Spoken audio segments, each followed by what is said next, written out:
Against the Absurdity of Life, reading Albert Camus' The Rebel. Dear readers, as we navigate through life, we often encounter the question why. Why do such unfair events occur? Why must things be so difficult? Why do we live? The world does not offer clear answers, often feeling like a massive wall.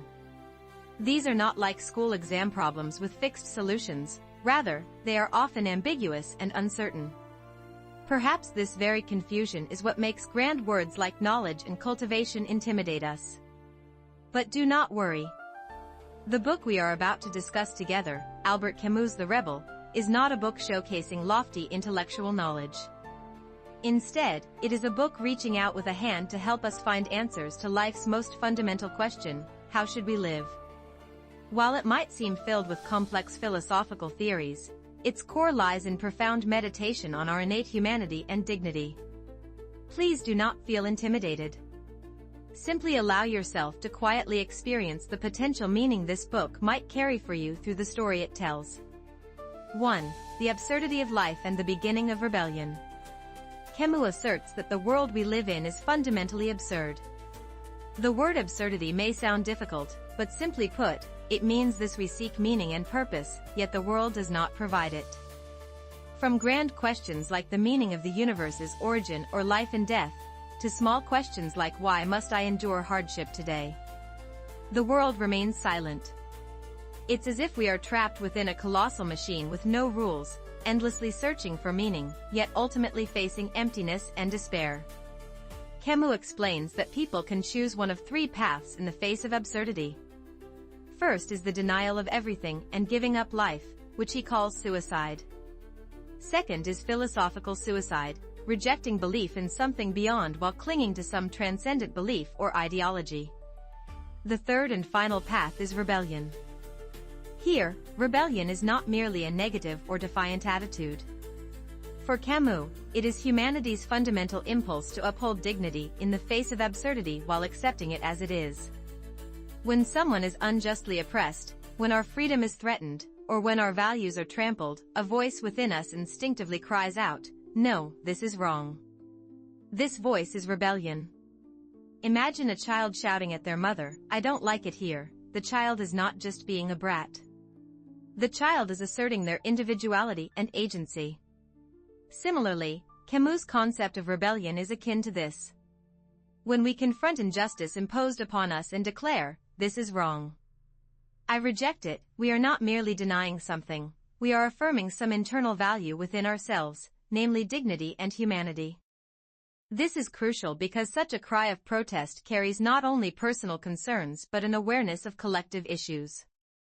When we protest injustice directed at ourselves, we realize it can also happen to others. We recognize that this injustice crosses a fundamental line that all humans must defend. Camus' famous phrase, "I rebel, therefore we exist, je me revolte, donc nous sommes," embodies this meaning. Through rebellion, we realize we are not alone but stand together with others who share the same injustices, recognizing that there are values worth defending collectively. 2. The traps of rebellion, humanity going beyond boundaries. This rebellion, while aiming for beautiful human values, can lead to dangerous paths, warns Camus by examining human history. He refers to the risks when rebellion exceeds limits, resulting in violence and murder. Camus analyzes two trends in Western philosophy and history: metaphysical rebellion and historical rebellion. Metaphysical rebellion is the movement to demand human freedom and autonomy against transcendent beings or fates. Like Prometheus stealing fire from the gods for humanity, humans have a desire to carve out their destiny. However, the problem arises when this metaphysical rebellion, declaring a world without gods, tries to fill the void left by the divine with human reason or ideologies, such as the communist ideal of creating a perfect society.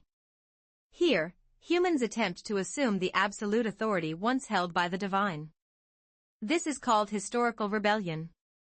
Historical rebellion strongly seeks to overthrow the unjust regime and create a new world. Ideologies such as the French Revolution's liberty, equality, and fraternity or early 20th century socialist revolutions advocating class liberation are typical examples. Initially, these movements aim to restore human dignity and build a better world. However, Camus observed that during these revolutionary processes, countless lives and violence are often justified. Revolutionaries believe that the sacrifice is necessary to realize their dream utopia. Under the logic that the end justifies the means, they do not hesitate to eliminate, purge, or even massacre their opponents. Once revolutionaries assume the absolute authority previously held by the divine, they place themselves in a position to judge humans and manipulate life under their ideology. Camus experienced deep frustration witnessing the two world wars of the 20th century, the madness of fascism and Stalinism's purges. Why did revolutions calling for human liberation become stained with such brutal murders and violence? Why did a rebellion aiming to protect human dignity instead breed the most inhumane violence? Camus emphasizes here that we must always remember the limits of rebellion. 3. The true path of rebellion: measure and solidarity. From the tragedies of historical rebellion descending into violence, Camus stresses the importance of measure. Measure means balance, regulation, and recognizing limits. True rebellion does not head toward destruction or radicalism. It means maintaining a line of boundary for oneself, others, and in the face of the world's absurdity. Rebellion is indeed the courageous act of saying no, but it also involves telling oneself, no further, even when confronting injustice. Camus warns us that if we become perpetrators of violence ourselves in the name of justice, we do not break the cycle of absurdity and violence we originally opposed, we instead strengthen it. Imagine a suppressed population rises up and overthrows a dictator. However, if the new leaders then brutally suppress and purge their opponents as the previous dictator did, this is not a true rebellion but a mere power shift. True rebellion transcends merely replacing an unjust regime. It establishes the principle that no power can arbitrarily violate human dignity and life. This concept of measure reminds us once again of the importance of solidarity. As the phrase "I rebel, therefore we exist" suggests, rebellion is not a solitary cry. When I protest injustice, I recognize that this injustice can also be violence against all other people. Thus, for true rebellion, it must resonate with empathy and unity with others suffering, standing together against it. Solidarity is not simply taking sides, it is an active attitude of recognizing and protecting others' dignity. By listening to others' pain, perceiving the world from their perspective, and pursuing justice together, we form a shared community. Through this solidarity, we transcend our isolated existence and become beings capable of collectively creating meaning. Camus firmly states that no cause, no matter how righteous, justifies killing. Human life is an absolute value surpassing any ideology or goal. Therefore, true rebellion does not confront violence with more violence, but ends the cycle by maintaining the line of human dignity. 4. Implications for our lives living as rebelling humans. Now, let's consider how the rebel can bring meaning to our individual lives. First, never losing sensitivity to absurdities in everyday life. We often live within unjust rules or customs that we take for granted. Sometimes we rationalize injustice with thoughts like, "This is just how things are," or "everyone else does it."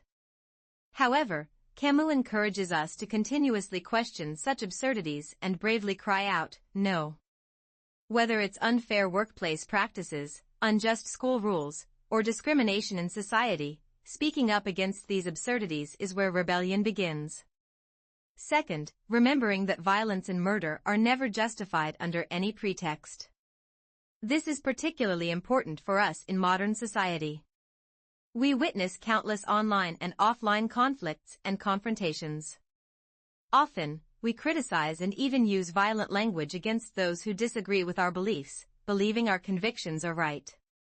However, Camus' message is clear: no matter how noble the goal, any act that violates others' dignity or threatens their lives is never acceptable.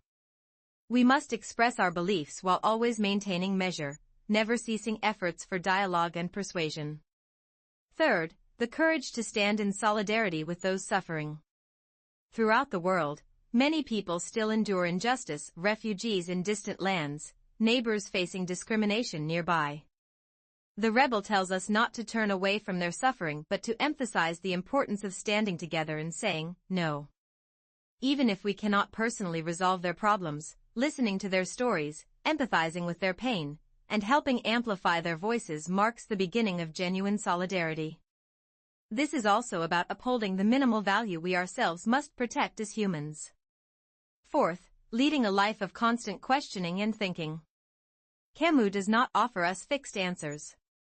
Instead, he encourages us to seek answers ourselves. Rather than blindly following or passively giving up in the face of all absurdities we encounter, we must continually ask, is this right? And contemplate, what should I do? This process of independent thinking itself is the power that transforms us into rebellious humans. Isn't this the true essence of cultivation?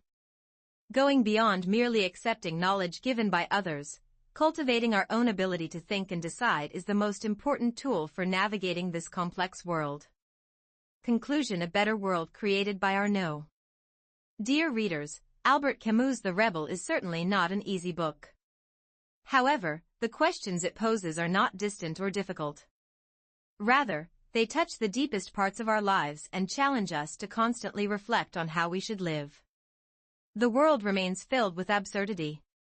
Injustice, violence, discrimination, and oppression manifest in various forms before us.